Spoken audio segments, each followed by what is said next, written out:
This is CareShift with me, Sathvik Bilikanti, and today I'm thrilled to welcome Sam Toole, partner and healthcare lead at Primary Venture Partners. Sam leads early stage healthcare investing at Primary, backing founders building digital health companies that are reshaping how care is delivered, accessed, and paid for. Before making the shift to investing, Sam spent a decade as an operator and entrepreneur, launching two amazing businesses in college, leading sales at a software consultancy in Boston, and most recently serving as general manager at Nomad Health. Since joining Primary, he has played a key role in building out the firm's healthcare portfolio, with investments in companies like Jukebox Health, Stellar Health, and Inspired, among others, and was promoted to partner as the firm opened its largest ever fund. Primary Venture Partners is now a 1 billion AUM institution. It was amazing having Sam on the pod, and I truly learned so much. Sam, it's amazing to have you on the show, so thank you for being here today. Yeah, excited to be here. Yeah, so kind of,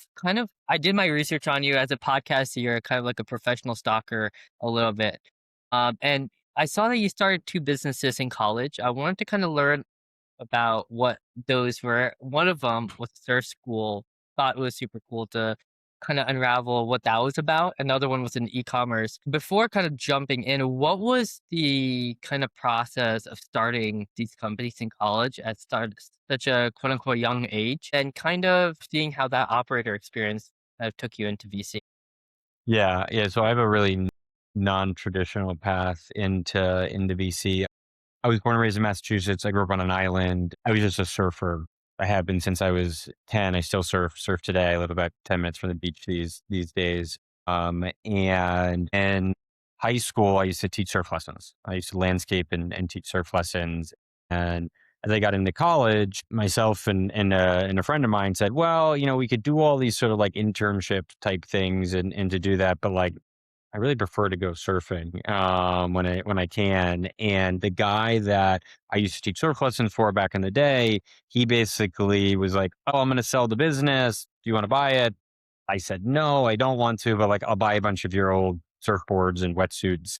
And basically all through college, that's what I did during the summers. We would teach surf lessons on Nantucket Island where I was born and raised, and it was great. I mean, it was my first sort of true experience on the entrepreneurial side. The surf school is still there. If you go to Nantucket on Nobody Beach, surf school still runs. When I was there, it was a business we were doing 40, 50K of revenue over like July and August, which was like amazing beer money for college. And we had like 10, 12 instructors. I would sit on the beach most of the time.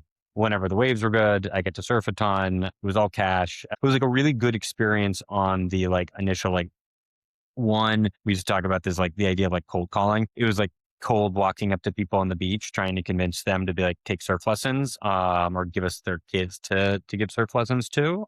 And so like good early learnings on basically having people say no to you, good from a customer service and experience perspective. And then as we were doing that, we would sell t-shirts as well was the initial thing. We were like, hey, you want to take a surf lesson? Great. I'll sell you a t-shirt for $25 afterwards as well. And ended up raising some capital from a guy we actually originally taught surf lessons to spin out a separate e-commerce company, and then did that for the last year of college and then a couple of years out of college as well. Also, great, lots of fun, lots of learning experiences. Probably the most salient being around the like building a team and founder dynamics and a bunch of that sort of stuff. The business was small again in the grand scheme of things. I think by the time we shut it down, it was like we're doing $500,000 from a revenue perspective, but had some founder issues, some challenges on that co-founder stuff, and ended up sort of selling up the surf school. And then I was living in Boston at the time, wasn't sure what I wanted to do. This was the earlier days of mobile, and worked at a software consultancy for a handful of years. Also on the sales side, selling to like Series A and Series B startups, and then a bunch of the Fortune 2000. That was my first like introduction to VC. I ended up spending a lot of time with like analysts and associates at VC firms being like, does portfolio company need a mobile app and do that? That company got acquired by Accenture, and then I moved to New York right before that to be the fifth guy at a business called Nomad Health, and was the first sales guy, built and ran a sales team, and then ran a business line as we went like Yeah, Thesis. and that's where I kind of wanted to start off at is Nomad. What did you kind of learn at Nomad? And for those listening, can you kind of talk about quickly what Nomad was and Yeah, how? totally. So Nomad's a healthcare labor marketplace. So you often go to that hospital, that doctor, that nurse is not actually employed by said hospital. On the physician side, they might be a what's called a locum tenens, or on the nursing side, there might be per diem or a travel nurse. And traditionally, that's been a market that is works through brokers. So we said, oh, we're going to remove the broker from that equation. We'll connect doctors and nurses directly to hospitals. The doctors and nurses will make more money, and the hospitals will save money. But it was an amazing experience. We grew really really quickly over about a 4 year period. I get to do the classic like wear a lot of different hats from a startup side. As like first salesperson, ultimately running a sales team, and then running a business line as a GM. My job my job probably changed every 6 months, in some capacity. My title might not have, but, like, you're just in a fast-growing business, and you were someone who's, like, I just would always raise my hand, like, "I'll do more," and so it was great on that side. On the, like, what I take away from sort of, like, broadly, I think in the early days of Nomad, we probably didn't listen to the customers enough. And we took a little bit more of the like, hey, look, we're in tech. We kind of know what you need. And then so I think a lot about that. Like, I think looking back, we were like, we should have done more of that like real discovery work up front. And part of the tension was the recruiters on the nursing and on the physician side, like didn't actually want to be spending their time on the contract labor side. They wanted to be recruiting full-time nurses and full-time doctors. And so although the health system didn't love working with the big sort of, brokers, it was kind of the easy button for a bunch of, if you were a recruiter. So there was always this like tension there. And I think that business now looks a lot more like a tech-enabled staffing business. There are probably learnings that we could have had there, and then learned a lot about selling into health systems and hospitals, and just trying to be, as creative as possible to like get in front of people. And we Like, would do a bunch of what's funky your stuff. Good job. I want to kind of what was your primary lessons selling into health system? What did you learn that their primary rejections and stuff like that? Yeah, so I think that the primary lesson is like you just have to get in front of people one way or the other and try every channel. So we did a lot of cold calling. I still think it's a really effective way to sell into hospitals and health systems. We of course did email. We did mailers. We would do one of our most successful campaigns, which I've talked about is some in the past, was actually sending like physical pinatas to people. So we found this company that would like send miniature pinatas, and I'd send it to you. I'd track it, you'd get a pinata in the mail. And then I'd call and say, hey, did you happen to, get a little colorful thing in the mail? And people would laugh and would always give me a couple minutes to sort of make the pitch. So we did a lot of that. And then we did a lot of just like getting on the plane and just being like, hey, look, I'm going to be down in Columbia, South Carolina next week. Can we, spend some time together? Of course, I wasn't planning on being in Columbia, South Carolina. And none of this stuff is super unique. I just think it's like you're still selling to someone. Like it's a large enterprise sale. You got to map out who the decision makers are. You got to try to break through the door. Yeah. And how did that operator experience at Nomad, all those lessons kind of help in the end when it comes to venture? I mean, I'm assuming at that point, still being an operator going into venture was not the norm. You usually come from consulting or IB. So what was the process of going into venture for you? Yeah, I think so. We do seed stage investing at primary. I think there's actually a fair amount of operators on that end, and founders less on the like sort of consulting or banking or PE side. I think you get that a little bit more on the growth side. I think the lessons that I take from the operating side are on sort of the high level, like building businesses is really really hard. I think it's really easy for venture capitalists to sit there and be like, well, just go do that thing.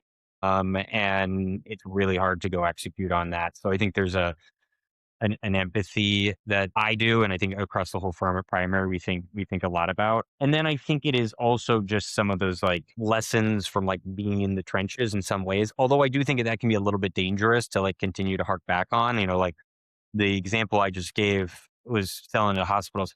That was 6 years ago, 7 years ago at this point. So like, yes, some of those things might be true, but I think always try to be a little bit cautious and saying just because I did this one way in the past does not mean that it's going to work again. So I think, we think about that. And then it's also just the reality, like you just got to try a lot of stuff and like a lot of things are going to fail. Yeah. Which, Yeah. every channel selling it at Nomad, and like lots of them didn't work, and that was okay. We figured out a way to scale, but it was like just had to keep trying. Yeah, and when you're kind of like evaluating founders at Primary, is there any kind of point in time when you were speaking to a founder, you were like, I don't think I would have seen the specific problem or the specific category if I haven't lived it myself, or like if I haven't seen it in the past selling to health systems. Has that ever came out where your experience as an operator came in full effect when evaluating these founders? Yeah, I have a go-to-market background, so it tends to live more there, where it's like talking about like it might not be like it's less tactical, more like how are you thinking about go-to-market? How do you think about going and getting in front of someone? How are you pushing? Do you really understand? Are you being realistic about what that sales cycle is going to look like? Um, and although the tactical piece has changed on my side, health systems are still not an organization that's going to buy in 1 to 2 months on average. So it's like it's a little bit of those types of things. I think those someone comes in and is like, hey, look, I'm going to get into a hospital and it's going to be a 4 week sales cycle. I go, maybe, but like, tell me why you think that's actually going to be true. What gives this product that dynamic? And so I think it's probably more there than anything else, at least with my direct sort of like operating and entrepreneurial experience. Yeah, I mean, 4 weeks does sound kind of short in that basis. I mean, what have you seen and experienced right now with rent sale cycles of founders pitching to these health systems overall? I mean, healthcare is so broad, so I think it's gonna be really dependent on who you're selling it to in the healthcare market. You can kind of broadly, we talk about it sometimes like the three Ps. You have like providers, payers, and pharma, and then even in those buckets, there's lots of variation as you like go deeper into that. I think right now, as you sort of like overlay everything going on from an AI perspective, you are both seeing sales cycles that look different in some cases, especially with more of the like I'm going to do the work for you dynamic versus, hey, I have to go through this large IT implementation, SOC 2 compliance and all that. So we're seeing some sales cycles be, more in that like a couple months time frame. And then others that look more traditional and might be like, hey, it's going to take 12 to 18 months to get this across the board. I think today people are more interested in technology on the healthcare side than they ever have been, which is a real positive, but there's still just sort of laws of gravity selling into a lot of these markets that are hard to completely decouple yourself from. Yeah, I just got off a conversation with like the CIO of Rad AI, which is kind of in the radiology kind of Yep. side of stuff. And he was kind of mentioning how health systems are right now overabundant with the amount of vendors that they're getting Yeah. potential pitched to all the time. And they're having a hard time seeing the ROI. What are you telling your founders, or what are founders telling you when it comes to ROI for health systems? And are you seeing just the same trend of limiting ED visits, turnover rates, or is there any new kind of metric that you're seeing? I'm not sure if there's a new metric. I think it's just more around this like continued push. I think this continued push of being like you have to show a hard ROI. I think in healthcare, you see more so than some of my partners who work in other sectors, like this concept of like a soft ROI. I'm going to create an ROI by some event not happening. I'm going to reduce ED utilization. But like, it's very hard, we've found, to be like, you're telling a story that theoretically does make sense, but like without the event happening, it's always an argument. But being like, maybe you reduce ED utilization, maybe it's one of these other vendors, maybe it's someone else. So I think we continue to push and think a lot about like, can you tell a hard ROI story that is very defensible in this moment versus it being like, yeah, there's an ROI if these things go right, but like there's 7 people. I think you see this a lot on the value based care. There's 7 people who are all claiming that they reduced ED utilization in that moment, and everyone's trying to vie for that, which just compresses what you're able to charge and makes the sales cycle. Right, right.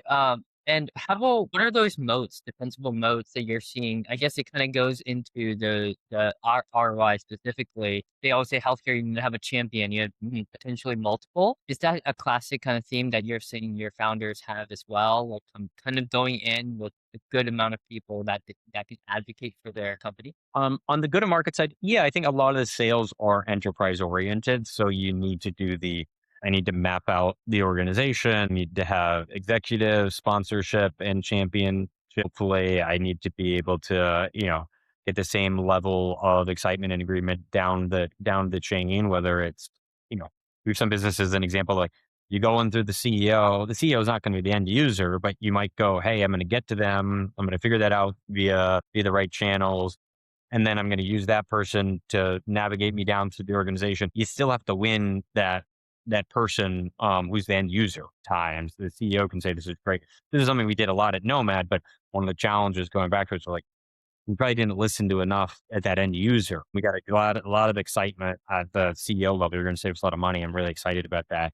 And then didn't spend enough time in the early days. Eventually, we did get there, and like, people love the product on that side now. But I think it was. I don't think it's anything different than, frankly, sort of like traditional enterprise Yeah. sales and understanding, you know, Yeah, people's and and all of that. yeah, and that specifically, I feel like in healthcare, you have to kind of listen to every single kind of, I guess, person that you're potentially selling to, who's writing the check, who's eventually using your product, who is distributing your product to like the end user, for example, and stuff like that. Has that kind of been a specific problem or kind of case with founders that you've been constantly pitched at, where like they say they're in conversations with XYZ health systems, and then they don't know exactly who their end user is, and how do you instruct people to find out who their potential end user is, and what can they do to Yeah. find that out? Because that can be such a Yeah. hard problem. I mean, I think our expectation is that if someone's coming to pitch us, is that they like understand those dynamics around the like, what is the what's the actual value you're creating and how does that value get created? And that might be there's multiple stakeholders there and they're, sort of multi-pronged value prop.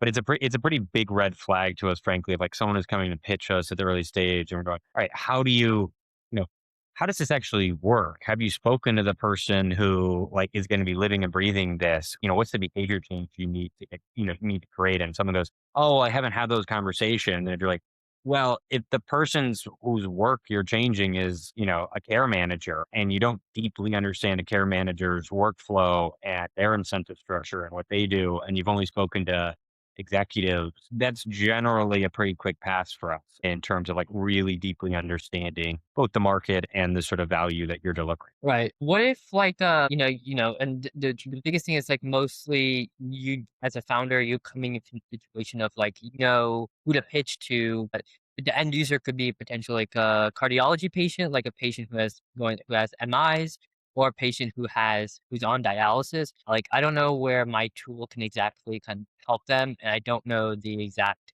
the angles of how to approach them. So I might be looking for people, providers that can guide me to patients for the end user, right? Like, is that something that you've seen as well? Like, where like I don't know who the end user might be yet, but like that's something I can pivot into and start with one thing and then experiment.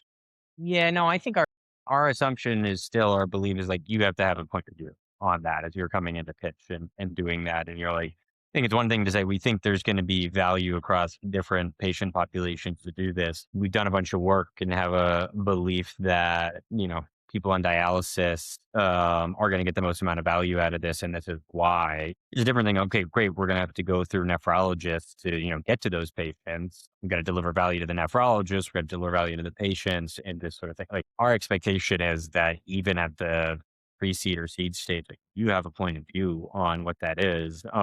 You might be right or wrong about that. And it's not the expectation that you're going to know all the answers, but it's like you should at least have a perspective. Yeah. So what pattern are you guys looking for when you see so many pitches overall? What kind of gets you excited to have that first kind of meeting with founder? Yeah, I mean, so much of it is ultimately the founder or the founding team still in terms of just like, is this person excellent? Are they excellent? And then we think a lot about like learning slope. I don't think this is super unique to a lot of venture capitalists. I think people talk about this around this like slope of learning. We talk about it internally about like, are people learning machines and how quickly are they going to learn? How quickly are they going to iterate? Because like, yeah, maybe you go in with the hypothesis that it's, a patient on dialysis, but then you quickly see something and say, okay, maybe it's actually the cardiovascular patient who's having an issue there, and there's a bigger value there. And like, all right, how do you iterate? How do you learn? How do you push into that direction? So I think broadly, we spend a lot of time there. Like, I would push anyone to say, we think about like, think about the most exceptional person you know, and then be like, okay, that's the bar. And then everyone can do that, right? You know, really exceptional people too. And I'm like, okay, that's the bar. And so I think we think a lot about there. And then you need it to be in an exciting market that is, sort of large and, we believe to be fast growing. But I think when you go A plus market, B founder versus A plus founder and B market, and we find the A plus founders end up being able to figure out ways to make the B market, you know, look more like an A over time, and it can be harder in the reverse. Sorry, this might be a naive question, but like when you say exceptional founder, what does like exceptional mean? I guess because in healthcare specifically, we can have like the technologists coming to build in Totally. healthcare, have the clinical minds, like physicians who've seen the problem firsthand come in to build. Are those like both people that would fit into like an exceptional mind, like depending on what they're doing? Yeah, I mean, we've backed both clinicians and not clinicians. I think exception. That's why I say that's sort of like the push on the like everyone's met really exceptional people throughout their lives. There's different variations of what exceptional looks like that they tend to be, you know, people, even across our partnership, people have different views of sort of like the type of founder they might get excited to back. But it is this like, I don't want to compete with this person. This person is a like, wow. Like you leave the room, you leave a conversation, you're like, oh my gosh, they are just amazing. And I think that's typically where we spend a lot of time. Like if someone isn't quite meeting that bar, and it might not be in one conversation, I might say it takes some time to sort of like build that. Everyone has a different persona, but like you want to come in being like, yep, I am excited to work with this person for the next decade plus. And then we look for things on the like learning. I think selling stock is something we talk a lot about internally as well. You got to be able to raise capital to sell stock. And you have to be able to recruit amazing people. Also, of course, of selling stock in some capacity. We learning slow, exceptionalism, selling stock. Those are characteristics of the best founders we see do all of those eventually really, really well. Maybe they're not exceptional in some of the selling pieces on day one, but some of that stuff can be, taught over time. Right. Great. So, Sam, so say you met like an exceptional founder. How does primary pitch to founders that they should choose them as a primary investor over the other investors that they're kind of looking for? What are those common points that you guys are looking for that people Yeah. should So we look pretty different than a lot of early stage venture firms. So it's probably worth giving the like 60-second spiel just so you have the background and perspective there. We were founded a little over 10 years ago. We're 1.6 billion under management. We only do pre-seed and seed. We're a team of 60 full-time people. We have 14 investors, and then over 40 people are focused on working at the portfolio, all with the belief that like early stage company building is really hard. And if we can lean in and help around recruiting, go to market, strategic finance, design, a bunch of different functions, that is all value. You've obviously seen large growth firms do that. It's a lot harder to go and scale at the sort of seed side. Alongside that, every partner spends all their time basically in one swim lane. So we believe coming in with a like highly focused and specialized view of the world helps us be able to sort through things more quickly. About being like, am I excited about this market? Am I not excited about this? And then what it also does is that it helps us be more valuable to the founders on day one. You have a more nuanced view. You have a different network. So we come in and pitch to saying, hey, we just have a very different offering than other early stage firms. And against a larger multi-stage firm, we'll say, hey, look, this is the only time we're working with you and doing this in terms from an investing perspective. So we'll continue to invest in support and stay on the board. But like, we are laser focused on doing seed. I'm not distracted by saying I'm going to go write $100 million check into a Series D business. We'll Yeah. do 2 to 3 deals a year. It is a low volume, high conviction approach to seed stage investing, and I think that sort of partnership resonates. And that's how we talk about it internally. It's like we're partnering with people. It's at the earliest stages of company building, and that's how we like to work. Yeah. How does the internal communication look like once, for example, you find a great healthcare deal? How does the whole internal communication look like to pass this on to see to go into this in more detail? To like once we've decided to make an investment or during the investment process. Before the investment, like we want to go into massive, big due diligence now, and this is where we want to go. Like, what's the process look like? Yeah, so I mean, we run things in a very decentralized way in that view that like I'm going to have a deeper view of the healthcare market than my partner Brian, who does a lot of sort of software infrastructure and compute investing. And so our expectation is like, Sam, you're the healthcare guy. Go do a bunch of that work, understand, ask the right questions.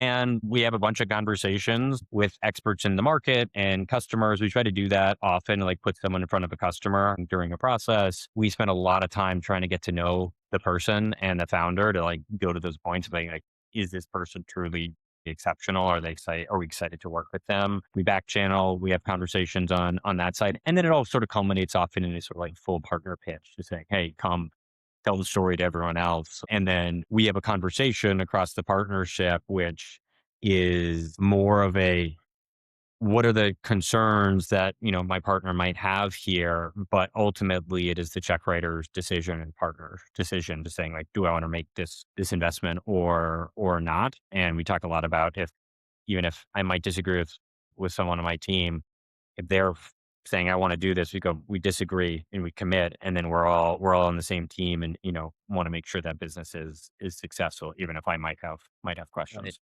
Yeah. I mean, kind of going to like healthcare specifically, when you were at Nomad, you obviously had to come into VC at primary with I'm assuming like a specific thesis.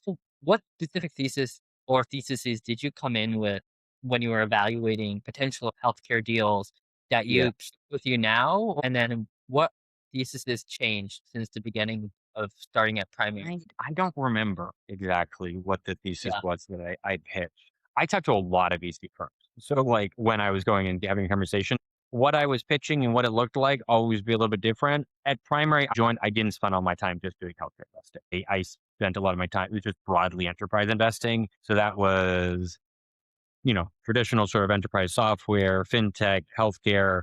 One of the founders of the firm has done a lot of healthcare investing, and we knew it was going to be an important part of sort of where the firm was going to continue to invest. So that background was valuable, but I honestly don't remember exactly what I pitched in that moment. Were there any theses that you currently have that you or like you had maybe last year, like fairly recent that got proved wrong? It got proved wrong.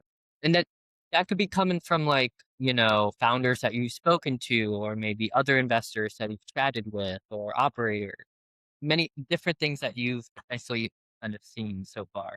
Yeah, some of the one thing that stands out with like, I'm not sure you're proved wrong totally, or I was probably more skeptical of some of the other like MSO models. We've seen that on the mental health side, and I think in the early days, you've seen a lot of those expand and grow. And I was a little more skeptical on some of these, especially in like the dietitian space. And you've had a handful of businesses do really, really well. Where like, I don't know, are payers really going to care about this? Is this going to be something that's scales well. A bunch of those businesses have done very well. So that's a sort of like category where I don't know how it'll play out, but at least in this moment, I was skeptical up front in categories that weren't mental health and sort of primary care. I can't think of much of the stuff in this exact moment or like a year ago or like the realities of the vendors. I was like, we just don't know. We're like, I Yeah. could be using the nutrition side, like I could be really, really wrong, or it could be like when it could be kind of correct. It's just like a hard thing to sort of figure out because the timelines are No, but you and brought up a good point. I thought it was super interesting that like a lot of founders they pitch healthcare, they pitch the ACOs, health I mean payers, and all these different groups. You mentioned the three Ps, and they have to go through a lot of regulation, FDA, HIPAA. What were the hardest lessons that you've seen most founders learn tooling, like when it comes to uh, working with all of these kind of these players, and something that they wish they could have done sooner? I think the thing that stands out the most is just always sticks with you. It's just like take whatever you think it's going to be and double it, or triple it. We had cases, a portfolio business of ours that was had a deal that had been taking months to sign with a large payer. It was loaded up, sent to them to sign. Accidentally, someone on their side, on the payer side, sent the wrong contract. They sent the contract that they hadn't been redlined. Easy thing for you and I to fix. Hey, sorry, let me load it back up into DocuSign and get it back to you to do this. We just sent the wrong version. No big deal. It took 2 months for that to get reloaded up and to do all, even though it was agreed. So it's like, no matter, and you just don't know what those hiccups are, these things. I mean, the healthcare market right now, too, especially on the payer side, is tumultuous. So like, I just think it is the hardest lesson is like, what a time is your greatest enemy. And so you just need, it's going to take longer. You need more runway. You need to do these types of things, to be able to prove out what really need to before being able to. Yeah, and for founders that are kind of building in that and they have to kind of go through that, that kind of big unfortunate process, what is the kind of thought process that you kind of instill into founders to kind of say, okay, look, it's going to be long, but you'll get through it. Like how does that work? And it happens a lot in healthcare, I'm assuming, where like, founders have to go through long sales cycles, etc. What do you kind of tell founders to kind of do when it comes to the patient? I think it is to not be single threaded on, one deal. You know, you have to have lots of irons in the fire. Take the bear case as you're planning on building the business and doing that. We don't want that to be the case. We're gonna, you sort of have a base case and you're going for the bull case, but like be thinking about what that means. That if you're like, this whole year or this, the back half of the year is anchoring on one large deal getting closed, and to do that, I mean, that's scary across any large organization. So I don't think it's just unique to healthcare if you're selling big enterprise deals. But I think there are just a lot of healthcare markets that look like that. So I think it's just, you know, plan the business, or, run the business accordingly, and go into it eyes wide open at like take a Yeah. bit of time. Can you talk about how Primary has like two funds specifically, one for early stage and then the select fund? Like how what is the difference between them and how do you guys kind of back each type of founder? Yeah, so the core fund, which is just focused on seed, pre-seed and seed, which is the larger fund. Our select funds, which is will be, we're investing in our fifth fund on the core side, and our core select fund, is for later stage businesses in our portfolio. So these are not going out and trying to find new sort of growth stage companies. These are businesses that we've already backed. These are founders that we have deep relationships with who are saying, I'm going to go raise a Series B. And we say, great, we're really excited. Doesn't make sense from a reserve perspective or from a core fund perspective to continue to invest out of that fund, but we have pro rata and we would love to continue to invest out of our select fund. So that's how we do that. That fund is very concentrated. So it's in a smaller group of companies. And we really think about these businesses as like, we think these are either like true emerging winners that we're really excited about, or and have demonstrated a bunch of stuff to make us believe this, or are businesses that have started to compound from a growth perspective. But they are all later stage businesses in our. Yeah, and no, that makes a lot of sense. So your fund specifically, like the main fund, is just straight up early stage and seed investing, and Yep. there's no reserve follow-ons in that. But most of the No, reserve. there's no, of course there's reserves and follow on for that. But it's like at a certain point, say we did a seed, we maybe use those reserves in the Series A, and then Oh, the next in Series B, Series C, Series D, like it's doesn't make sense from a cost basis perspective and ownership perspective. They continue to invest out of that core fund in that moment. So we use a separate. interesting. So when it comes to like the kind of founder who, kind of close their seed round with Primary, what is like the first steps that you guys do and kind of get them kind of potentially onboarded with Primary? Do you guys kind of look at what they need to most struggle on and then kind of help them from that side? What does the process look like when they officially took the term sheet? Yeah, so we have a whole team that focuses on founder experience, founder onboarding, working with them, and then that team then works alongside all the sort of functional heads of teams across things like go-to-market and recruiting talent, strategic finance. So we think about it like we're an operating company, and just way if you were sign up a new client for Nomad or whatever the company might be, it is like you'd onboard a new client, you'd have a kickoff call, you'd understand what they're looking for and what their goals are and what success looks like. And then we spend a lot of time making sure that they're just open channels, saying instead of me being a blocker to go have a conversation with, Jason Gelman, who leads a lot of our go-to-market work on our side and his team, you got a direct line to Jason. You have a question there, talk to Jason. So, and there's tactical stuff like Slack channels and all those types of things, but really all surrounded around the idea that like Jason on the go-to-market side and his team are like living and breathing this stuff in a way that like he used to lead go-to-market teams and like do that, but like it's been 6 years. So like it's much better to go spend time with that team versus, talking to me about a tactical way to build the sort of best go-to-market stack right now. Yeah. And is that kind of the when you kind of backtrack to like Jukebox Health and many others like that in healthcare, what did you see in them that you didn't see in any others? And I know we kind of talked about this with the founders specifically. They were amazing founders. Is there anything else that you saw as a potential that you saw in the future that would take place in those companies versus other ones that you potentially did not invest in? No, I mean, I think it's really it goes back to the founder. It's like the founder and the market and the vision and the product. I think that has continued to shift over the years where we go, okay, great. What is that big vision?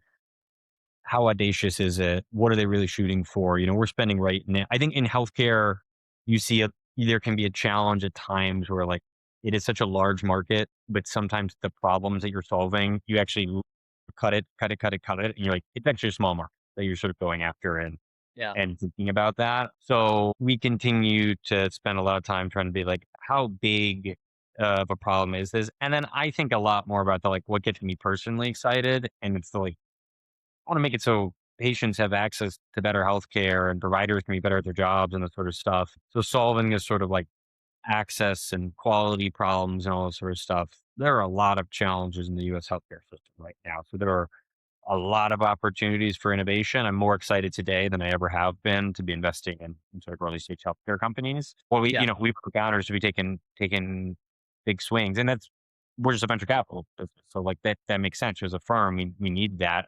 Doesn't mean that there aren't a bunch of great healthcare businesses to build that don't fit the traditional venture model. I think there's the majority of them probably fit are in that bucket, but just not right business for us. Yeah. Where are you seeing the biggest opportunities for venture scalable businesses right now? We're spending a lot of time on the clinical side, and with the core belief that the way that my children consume healthcare a decade from now or 2 decades from now are going to look structurally different. Um, U.S. healthcare system is going to break from that access and quality side, and from a cost perspective, if we don't figure out a way to continue to push there. So I feel like the last couple of years, we saw a lot of venture dollars pushing more on the administrative side of healthcare, which is exciting, and I think there's still a lot of opportunities there. But I think thinking about how do you get the right care to patients in the right moment is really exciting. And that, on the far end of the spectrum could look like a Dr. AI in some capacities. And in others, it could be like, how do you enable existing medical providers to be way more efficient and spending their time on the things that are the highest value and the highest impact. So we're spending a lot of time there. And I think we are also thinking about like, how does that reshape sort of traditional healthcare services businesses as well? You could do a lot of this stuff virtually. You could also, I think, healthcare is naturally local, and there's an in-person piece to it. So, like, what does the next gen clinic look like? Is that a different venture opportunity than it was a decade ago? When you say like clinical side and talking about like that side of like and having the future AI doctors and stuff like that, what are the current kind of clinical pathways that you're kind of seeing that founders are bringing up in pitches that could potentially transform the next like 3 to 5 years from now? I mean, I think a lot of it is getting sorted out right now. I think we are in the first inning here, if you want to use the baseball analogy. A lot of this needs to get figured out from the regulatory side, and how this actually all shakes out. In terms of what is a medical board, what is the federal government, what is the state going to be comfortable with, allow on that side. It is, on one end of the spectrum, you have everything from a chat perspective right now, where I think a lot of people are saying these are, we're not going through that regulatory pathway in this moment, and we're trying to sit on the edge. You've seen this, right, with OpenAI, despite an immense amount of questions being driven there via, on the healthcare side, them very consciously saying we're not software as a medical device. We're not a healthcare provider. You add all those caveats. We're excited about people pushing past that and saying, no, we want to go deeper than that. I think there's use cases for both, but I think it's hard to believe that the full potential is reached if you're not going through some sort of regulatory pathway. In the same way Yeah. that if you and I were going to medical school, there are there's regulations around that, and there's medical boards, and there's malpractice insurance, and there's a lot of different things that are associated with us Yeah. theoretically delivering care. And I think that's a very interesting point you brought up, where a lot of founders who are kind of looking to kind of actually like maybe potentially avoid as much regulation as possible to kind of build a solution. For example, like in back end healthcare, where you're kind of building like a revenue tool, revenue cycle tool, or maybe something or claim management or patient eligibility. You don't have that much regulation when it comes to the government or stuff like that. It makes it much more easier kind of get through the door. You just need to have champions and kind of have health system, like work with health systems at the end, and eventually payers as the end goal.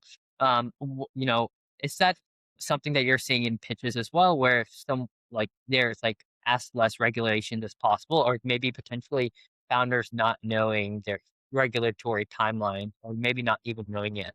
It totally depends on the business, right? If it's an RCM business, yeah, there's different. You don't have to meet the same sort of regulatory burden as you were if you were building agentic nurse practitioner, or whatever it might be. So I think it's dependent on the business and the market opportunity. Again, I think both sides are exciting, and just different sort of cycles in terms of how venture dollars have flowed into it. And I think we're excited on the clinical side because I think you do this properly, and can actually structurally redefine how healthcare is delivered, better access, higher quality care, and actually it should be a deflationary force.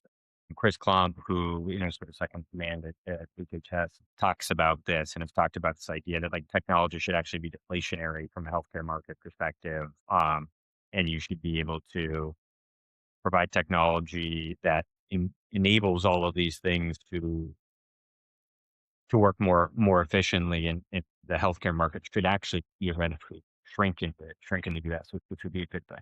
Yeah, and, I hear different kind of people saying different things. How do you guys kind of view pilots in healthcare, specifically if founders have maybe 5 pilots with different health systems or different provider practices? Do you guys weigh that differently? For example, I had a podcast with Osman Laraki, the founder of Color Health, and he mentioned how like they're very against pilots, where like when they're working with a lot of these cancer institutes, they kind of go with the trust system and build that out 100% and then boom, pitch to them. How about pilots? Like, do you guys kind of view that as a plus when it comes to a potential investment, or is that something that's like good start but needs to see more work in this as they go? Yeah, I think there's varying degrees of pilots. If you can go directly to a deal, great. That's always preferred. There are lots of buyers who say, "Hey, I'd love to try something," and then I think it's a question of how large that pilot. What do you have to prove? What's the timeline to do that? I think the long open-ended pilots are really dangerous on that side versus saying, "Hey, let's pilot for 3 months. These are the SLAs. This is what we're trying to prove. And if we do this, this is what the deal will look like." I think last year we talked a lot about this internally. Like last year was this sort of year of ERR is what we called it. Instead of annual recurring revenue, it was experimental recurring revenue, because you saw it in every sector, whether it's healthcare or not. A lot of people being like, "I'm going to sign deals that maybe are pilots or maybe even look a little bit like recurring revenue, but I'm thinking about it. Like, so I'll sign a 1 year AI deal to do this." And then you learn that you're like, oh, they're actually working with two other companies that do the exact same thing in the exact same moment. So how a lot of those converted. I think we spent a lot more time thinking about that, about being like, okay, you have some customers, that's really great, but like, how are those customers viewing this? Are they viewing this as a large pilot, basically, or do they view this as like a truly recurring contract that they're excited to continue to? Does does it matter between having like a free paid pilot as well? Free, it can come in both ways. Like no one's ever going to use a free pilot, or people, and in a good way where people might over excessively use it. Yeah, This is a paid pilot, obviously. we tend to encourage people to push at the paid pilot side. I think it's just having people have some skin in the game, going through the real processes is really valuable. Again, there's cases where that might not make sense. It's like not. I think all these things are reality. It's like there's no like blanket rule where if you're like, "Hey, the only way I'm going to be able to work with United over the next 2 years is if I do a free pilot up front." Most of the payers really don't do that. If you said that, Okay, well, maybe that's worth the shot, to do that, but more often than not, we push to say, "Hey, some sort of paid mechanism." There's also always a, like, it's free, people value that less, people don't use it, people aren't thinking about that. I think, again, that's not a unique thing to healthcare. I think we see that Yeah, across. and, I had, the president of City Block Health on the show recently. He mentioned and you were kinda talking about payers. He kind of talked about how founders that have the ability to kind of speak to different payer groups, United, the Blues, Optum, much more differently knowing what their exact kind of metrics, what they're looking for is always a plus versus going with one sales deck for each one and kind of seeing and what they're looking for overall. How have your founders kind of adjusted with kind of potentially pitching to all of these huge commercial and like, for example, Medicare kind of payers overall? And how do they kind of get into the door? What was that process look like? Yeah, I mean, I think it's probably exactly what, the president was saying is, like, you try to understand what their pain points are, and then you create the sort of, like, right processes and materials to support that. I think on a lot of the healthcare side, we encourage people to, even at the earliest stages, like, either bring on advisors or bring on people if if the founder isn't from that world, who, like, deeply understand what that buyer is looking and who that is. And that might be a little bit more expensive up front. But I think with a lot of these healthcare deals, like, the difference between it being, an exceptional Series A or Series B and an okay one is, like, did you get a lot of go to market traction? And this is anything. So it's like, if you just spend a couple extra 100K to hire the right person who, like, knows how to sell into Elevance and has done this beforehand, that might be worth it. It's always a balancing act because it's like you need to be able to have someone who, like, both understands those dynamics and is also comfortable working in a startup where, like, the answers are not, and you gotta be scrappy and you gotta figure out a bunch of those types. Yeah, yeah, that makes sense. 2 years from now, how will Primary's healthcare portfolio look different from how it is now as we go more into AI? And as you mentioned, we're in the first door. How do you think the kind of healthcare portfolio will look like? Yeah, I mean, everything we're doing at this day in age, and I think for the last couple of years has been like AI has been front and center to what we're doing. So I think it will be a continuation of that. I hope what the portfolio looks like is, getting a chance to partner with a bunch of, you know, continue to partner with a bunch of exceptional people who are looking to change the world for the better and are taking really big swings, saying, if this all works, it means that, like, we're actually changing the world. So that's the stuff that gets me excited versus the, like, I'm Yeah. optimizing utilization management in some sort of way, which is, Uh, there's real businesses to be built there. It's just, in a low volume approach on our side, like, gets me a little bit less excited to get out of bed. Yeah, that's why I personally I love like founders that are coming from like the clinical side of stuff, more or not even the clinical, but like the patient side where they or their family member had that specific disease or had that specific Totally. problem, and they love coming into that and have like that big focus to kind of work on that. I feel like it's like something in that. But what is like one big bet that you guys are making that most of the market just doesn't see yet? And that can be in healthcare or overall. What's a big bet that we're making on the healthcare side, um, or overall? I think this idea of, I'm not sure if it's a big bet. We spend a lot of time thinking about what is the right way to capitalize businesses on the healthcare side, going back to a lot of things that we talked about, like there's laws of gravity. They sometimes take longer to build. We're spending a lot of time thinking about how do you capitalize businesses to set themselves up for success. Sometimes that is us being more creative in terms of getting capital into businesses at different stages in between rounds. Sometimes it is through some of the incubation work that we do. So I think that traditional venture capital doesn't always fit with the realities of the healthcare market. So you Mhm. have to be more creative in terms of giving yourself more time and space to prove some of these things versus the, like, raise my seed round. I got to raise more capital in 18 months. Yeah. The sales cycle is going to be 12 to 15 months for all these people. And then, like, I got to prove results to do this. Pretty hard to go do that. So I think we think a lot about that at the very least. I don't know if I'm sure other people think about it and solve it in different ways, but it's something that I think a little bit more unique to at least a seed stage. I mean, yeah, we're seeing like a lot of these AI tools are like these startups that are just raising massive rounds literally 2, 3 months after their previous round, which is kind of crazy. And it's kind of like, I feel like causing FOMO. Like, as you know, like the triple, triple, double, double stuff is like pretty much dead now. No one's really talking about that, even though it's like a good metric that is relatively good for founders. It's not like if we don't see that, 0 to 1 million or whatever super fast in like 6, 7 months, it's like it's like kind of becoming like a new standard. Totally. Yeah, so it's super interesting. So what is like the kind of like I guess the kind of following up to that? What is like the non kind of obvious move that you've been kind of seeing in healthcare? I guess like when if an early stage founder came up to you and said, "I want to start a healthcare startup," what are like the first kind of things that you would tell them?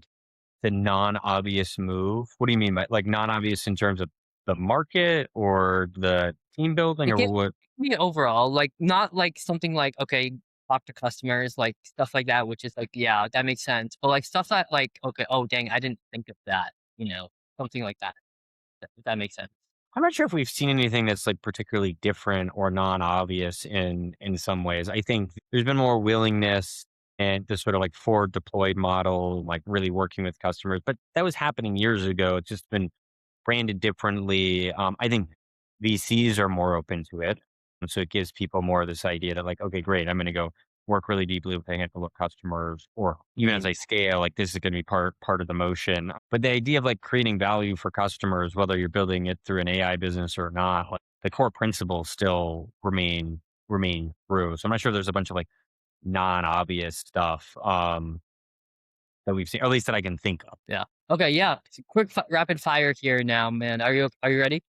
Yeah, I'll do my best. Yeah. So what is one healthcare company not in your portfolio that you genuinely respect, and why?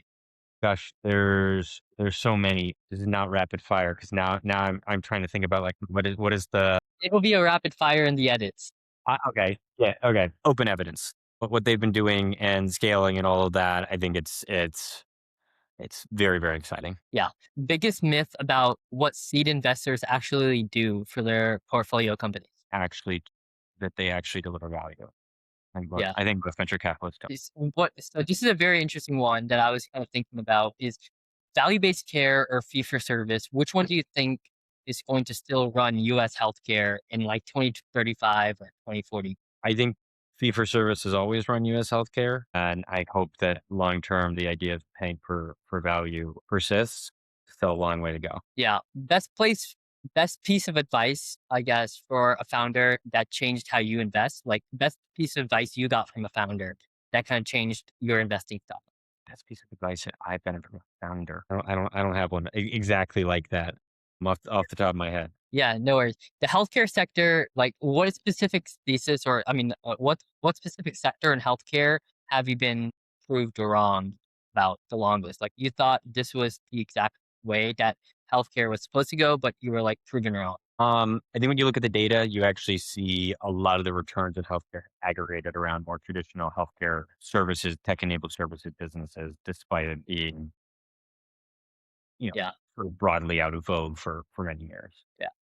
Final question. One book or podcast or piece of writing that early stage founders should consume before they tackle this hard milestone part of their life of starting a company. It's less founder oriented. One of my favorite books is The Outsiders, which is about capital application, and a bunch of founders building businesses in sort of non-traditional markets. Yeah, dude, it's Fish that, amazing. Fish That Ate the Whale is a great one too.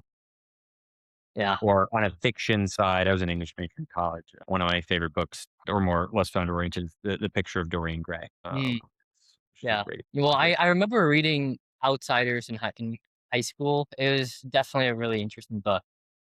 Yeah, by William Thorndike, it's a great one. Highly recommend it. Dude, it's amazing to have you on the show, and I enjoyed this so much. I learned a lot. It was a pure joy. So thank you so much for being here. I Yeah. appreciate it. Of course, man. Really enjoyed it as well. Hope everyone enjoyed it.